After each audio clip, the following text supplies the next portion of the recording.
আশীর্বাদ দিলেন, খেতে দিল না, আর এখানে দিল, আপনি আশীর্বাদ না করে চলে যাচ্ছেন। কৃষ্ণ বলে দেওয়া হয়নি। আচ্ছা আচ্ছা আচ্ছা আচ্ছা, আর দিয়ে যাই। ও বুড়িমা, এই যে বুড়িমা। কে রে বাবা, আর তো কিছু নাই, যা ছিল দিয়ে দিয়েছি, আয় আয় বাবা। হ্যাঁ, তা তখন বলছে বুড়িমা, আপনার তো খেলাম, কিছু দিলাম না। তা কি দিবি বাবা, আমার তো কোনো অভাব নাই। তা কি দিবি? বলে তোমার অভাব নাই, কিন্তু আমি না দিয়ে যাব না। তাই তোমার যে গরুটা আছে 3 দিনের মধ্যে মরে যাবে। এবার বুঝু, খেতে দিল না, বসতে দিল না, তাদের বলল এখন যা আছে ডবল হোক।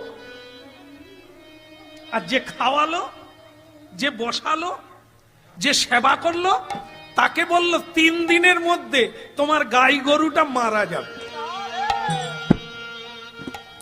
অর্জুন রেগে গেল, এনার সঙ্গে থাকার চাইতে না থাকাই ভালো। আগে ভাবছিলাম তুমি খুব ভালো, এ কি আশীর্বাদ দিলে তুমি, তার একটাই গরু, সে মরে যাবে। ভগবান কৃষ্ণ বললেন, অর্জুন তাহলে কি ওকে বলবো ডবল হবে? বলে বলা উচিত ছিল 4 গুণ হবে। তুমি তার গরু মেরে দিলে কেন? এইখানে আমার প্রতিবাদ।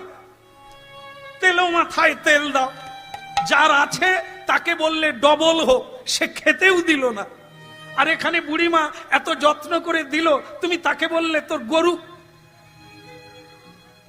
শুনবে, শোনো, যাকে বললাম তোমার ডবল হোক, ওর কি ক্ষতি হলো জানো?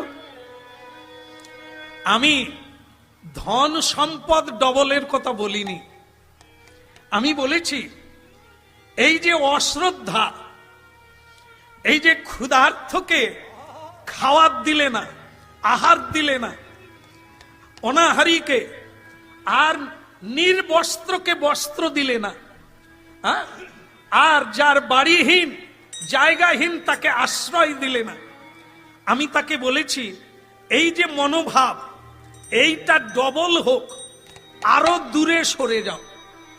ঈশ্বরের সেবা, বৈষ্ণবের সেবা, সাধু সেবা থেকে আরো দূরে সরে যাও। আমার বরে ওদের ক্ষতি হলো, ওরা সত্য থেকে আরো সরে গেল।